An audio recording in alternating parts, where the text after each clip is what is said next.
Welcome back. So if you were a kid, more especially a teenager in the 90s and the 2000s, you will recognize my next guest, a staple of South African television and someone you can certainly thank for passing maths and science. Renowned teacher William Smith is now being honored by his alma mater, Rhodes University. The university will next week bestow an honorary doctorate on the man it's dubbed the teacher of the entire South African nation. Mr. Smith joins us now from Perth in Australia to talk more about this. Such an honor to speak to you today, sir. I can tell you that a lot of people just in our office were very excited to hear that we're having you on today. You studied at Rhodes and now the university is going to honor you. Does it feel like a full circle moment? Doesn't it? Isn't it amazing? I don't want to wake up. I'm very happy to stay in this dream. It's wonderful. Very good of them, very sweet of them. Yeah, it's been a marvelous ending, if you like, to my career, because it is now over. I'm old, decrepit, wrinkled. Never. Handed it over to other people. You don't look a day over 40. Oh, my God, you can stay. You can definitely stay. No, you can stay. Let's talk. That's very sweet. Let's talk more about your career, because it wasn't a sort of straight line from the halls of Rhodes University to ultimately being South Africa's favorite maths and science teacher on television. Take us through how TV came about. Well, you know, I went to Rhodes. I was born under the shadow of Rhodes. My parents, as you know, are both academics, Professor Smith and Margaret Smith. And I had no option but to go there. Went to do BSc, met the most beautiful girl when I was in second year. She did lots of education, including chemistry. I gave her some lessons, and her friends came, and more friends came, and more friends came, until eventually the class was about 120 pupils. And I said, hey, this is fun. I'm enjoying it. And I can make a bit of money at the, I love this. So obviously I went on, up to my fourth year at Rhodes, taught there again all the students, went into town, did my teaching there again, made a couple of movies while I was a student. But, you know, my problem was that I had an incredibly intelligent father. David B. Smith was rated at that time as one of the 4 greatest brains South Africa ever produced. You try and grow up under that. You can't win. So I decided the only way out of this, if I was going to do my own thing, is to break away. So I went into the industry for a bit, and then I just wanted to teach. I just loved to see these faces light up when they understood something for the first time. And I got involved in teaching. It's a long story, but the Star came in with me as Star Schools. They took the name, they gave it publicity, it brought down the price. Pick and Pay, funny enough, it started the supermarkets. I looked at this and I said, you know, there's something we could do. Big numbers, low price, high quality. And that is, in fact, was our basic thinking at that time. But it just grew and grew and grew.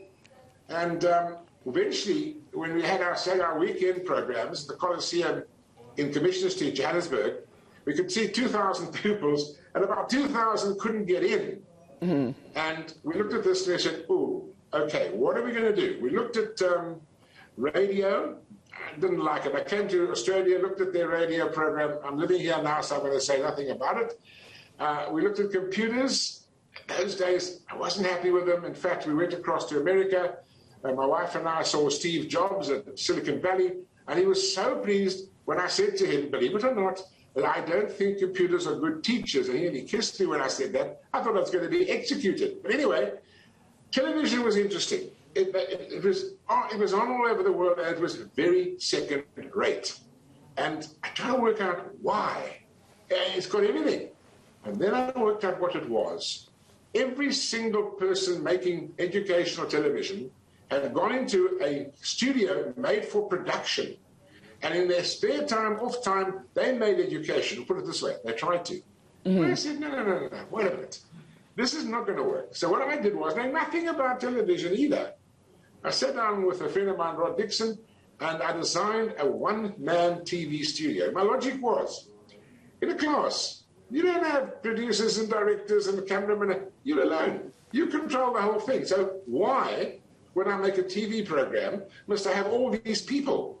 That means scripts. Scripts means that you're not spontaneous. No. So we developed this one-man studio that the actual teacher like in the classroom, slightly more complicated, controlled, which enabled us to be spontaneous and have questions. So that really was the heart of it. And just on being spontaneous, how different was that from your style in a conventional classroom, because you were already teaching? Look, it was very similar, because remember, in the conventional classroom, we went into big numbers. We used opera houses, we used Wits Great Hall, we used Colosseum, etc., etc. So the feedback in a classroom, by the way, feedback essential. If you are going to pre-plan and just give a lecture, be oblivious of what's happening in front of you, you're going to be a bad teacher. If you give the same lecture on the same topic twice identical, you're a bad teacher, because you've got to feel the class. When you get a question, you've got to sort of suss out whether that is actually the question. And when we started the broadcast, this was the problem, that we assumed that we knew what the students wanted. Yeah, okay, we had a lot of experience, thousands of hours, but the second we went live, which was a pioneering step in the right direction, everything changed, because now you had the people phoning you in and arguing with you and debating with you.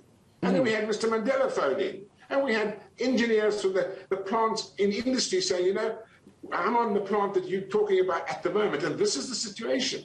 We had doctors phone in and say, you were talking about nitrous oxide, now you know nitrogen, and the kids were listening to what was happening now. And that made the difference. It was just super. And the studio, fortunately, that we designed, not with live in mind, all we had to do is change a couple of plugs, plug into the SABC fiber optics, and off we went. And so, as you know, the pressures of live TV, I'm told we need to wrap up our chat very soon. I'm wondering if you miss it at all, just the thrill, the adrenaline.